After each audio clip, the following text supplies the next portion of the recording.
Hey Judy, did you know that gangs are actually not that different from McDonald's? What do you mean?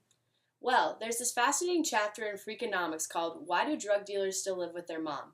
About a University of Chicago student who is doing a project to survey how people form their identities. His sociology survey resulted in him spending weeks with a gang called the Black Disciples, learning their business model and lifestyle, and eventually gaining complete access to their financial records. Oh, yeah, I read that too. But a business model? Financial records? That sounds so much like a business to me.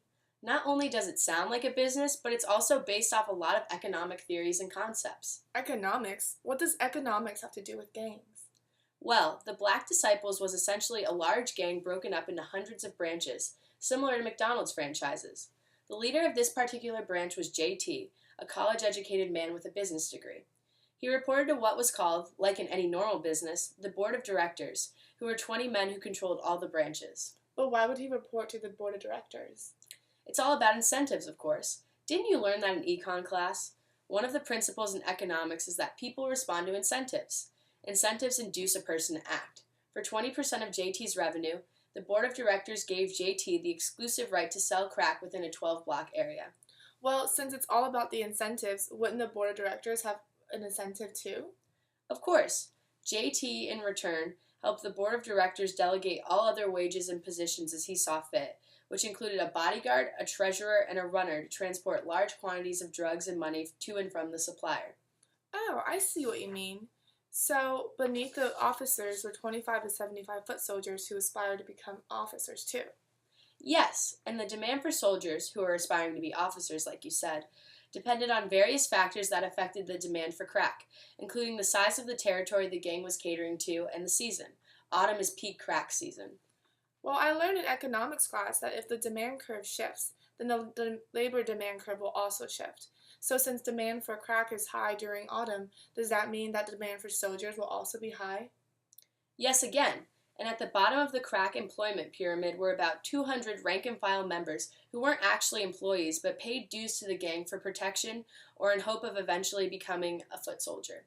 Mercenary fighters were also temporary employees hired in order to help the gang fight turf wars.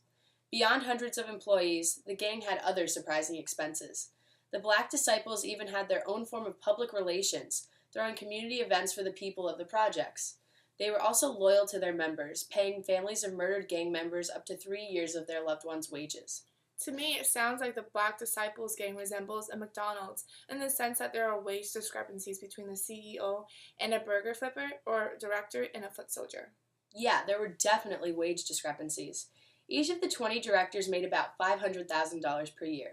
Leaders of branches like JT made approximately $100,000 per year, or about $66 per hour, whereas each of his three officers only made $7 per hour.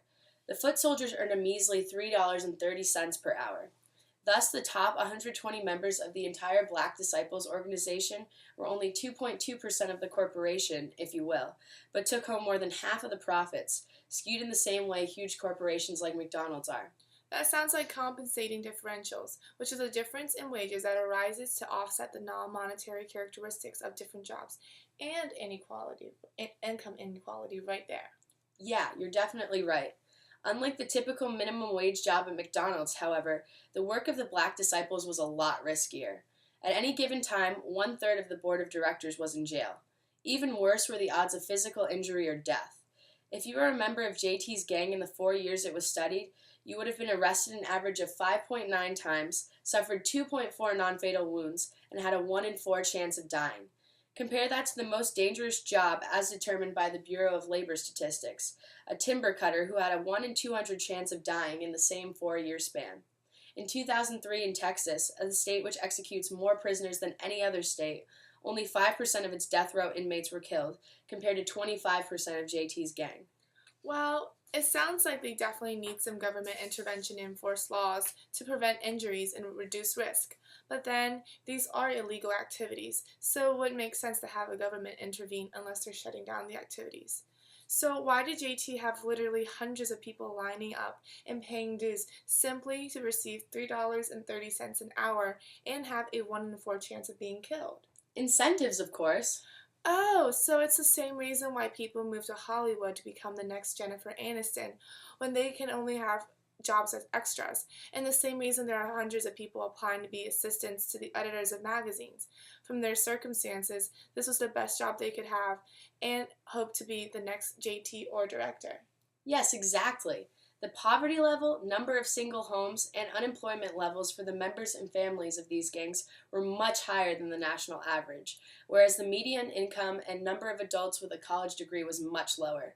The problem with mobility within the crack gang, as is the case in any glamour job, was that too many people were fighting for an exclusive position. But, like any other person, members of the crack gang responded to incentives and were lined up to take their shot at the big prize. The low wage of foot soldiers is also explained by several laws of labor. Because there were a lot of people willing to be foot soldiers and being a foot soldier doesn't require any expertise, the job obviously doesn't pay well.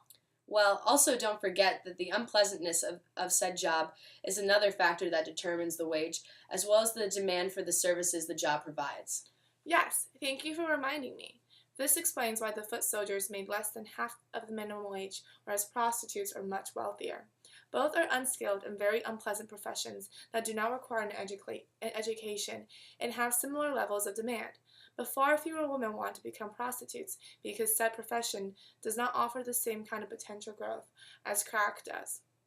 The foot soldiers of JT's gang held on to the hope that they would make it to the top, as so do many potential actors, singers, magazine editors, football stars, etc., until they get there. They realize they never will and leave the industry or die. Once members of JT's gang realized they weren't advancing, they didn't have an incentive anymore, and they weren't willing to stay in the profession long, especially during the violent years of the turf war.